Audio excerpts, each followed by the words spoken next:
University and Research, Anna Maria Bernini, my distinguished cabinet colleague, the super energetic Commerce and Industry Minister, Piyush Goyal ji,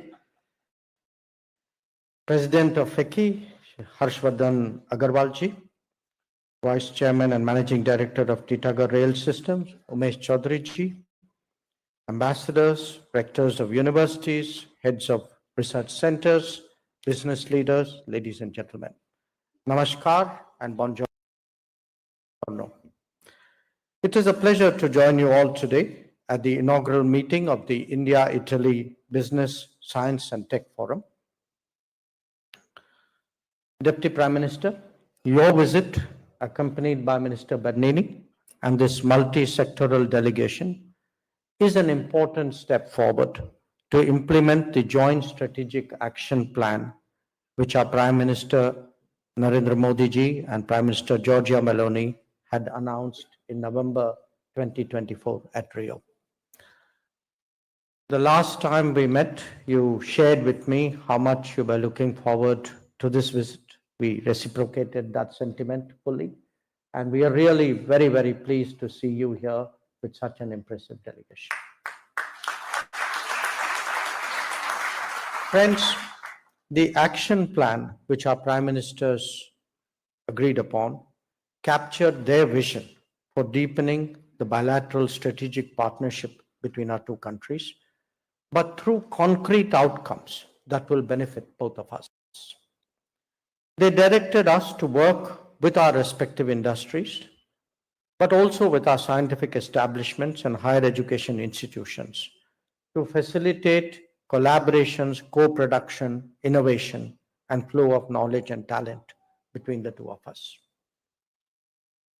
Now, our partnership, the one between India and Italy, it is rooted in our democratic values, in our respect for civilizations, in our culture and heritage, but above all, in a common vision for a stable, rules-based, and prosperous world. We meet today, as Minister Tajani reminded us, in a familiar global political economic order, but one which is transforming, becoming ever more complex and unpredictable.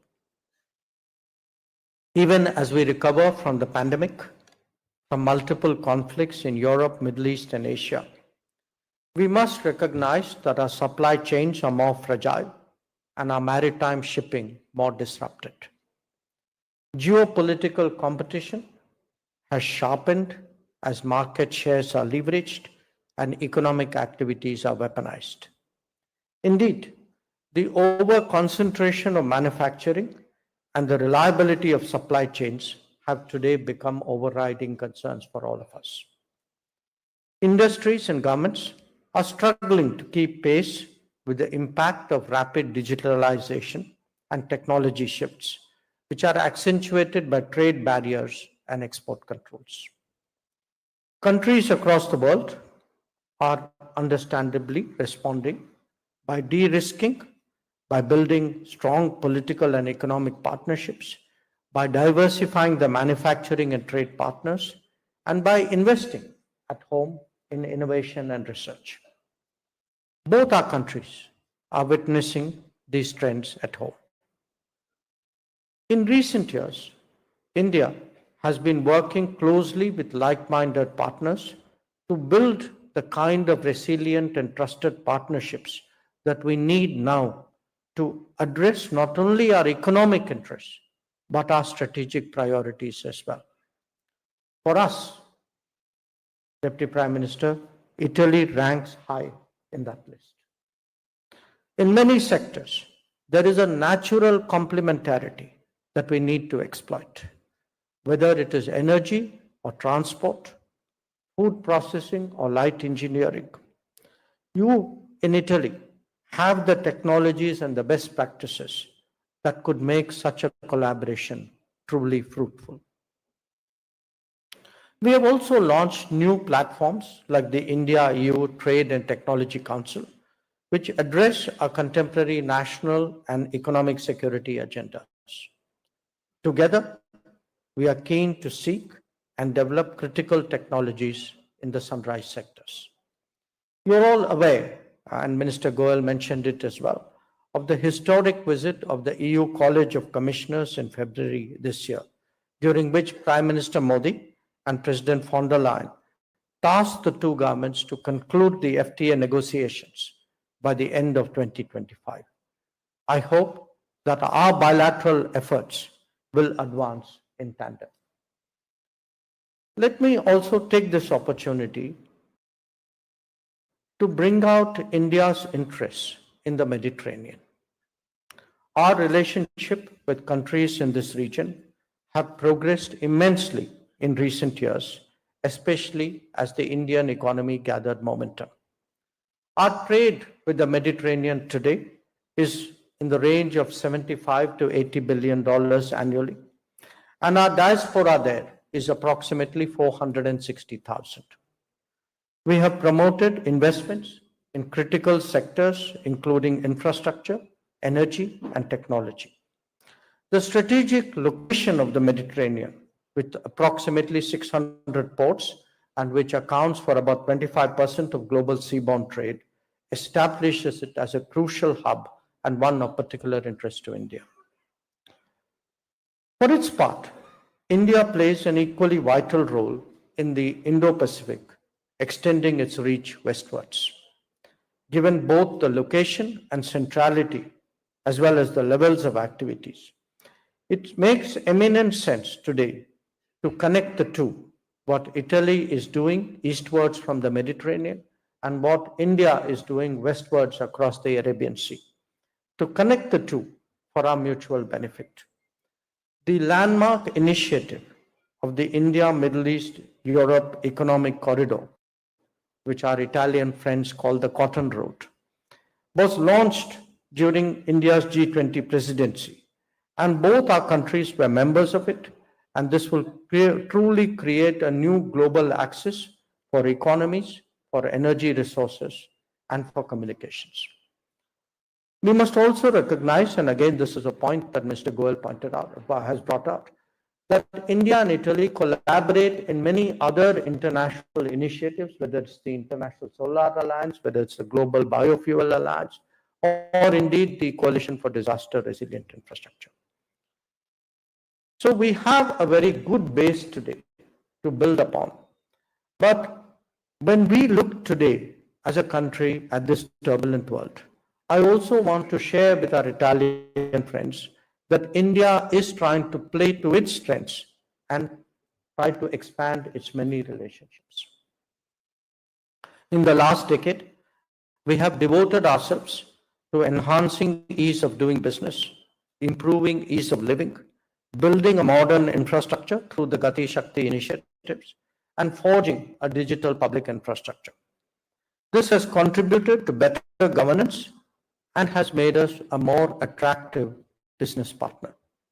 Our friends from Italy should take particular note of areas of growth because many of them are of direct interest to them.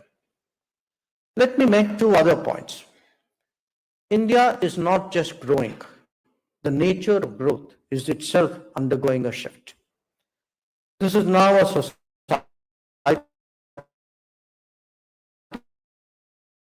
focused proliferating rapidly.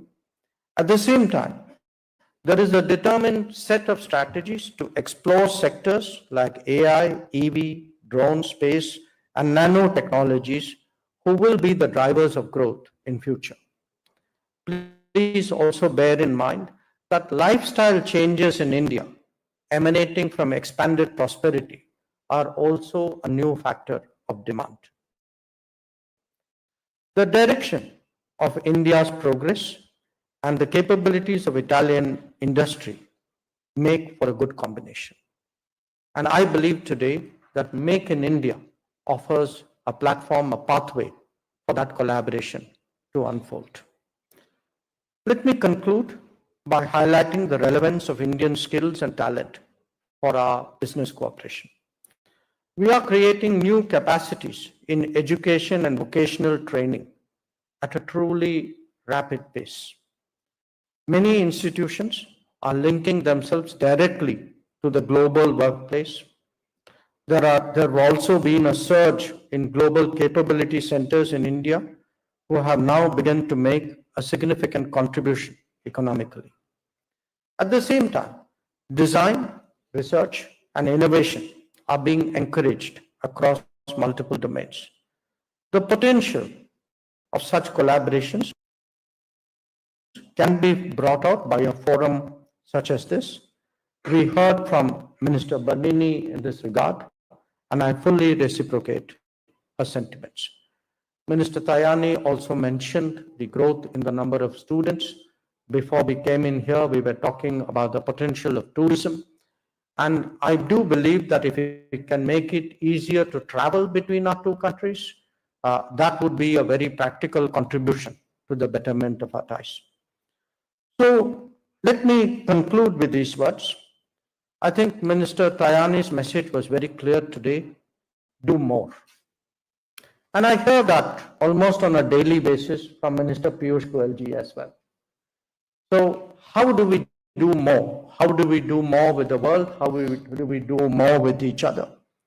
I want to say we here today are there to motivate, to enable, to support, but we are ultimately counting on all of you to make that happen.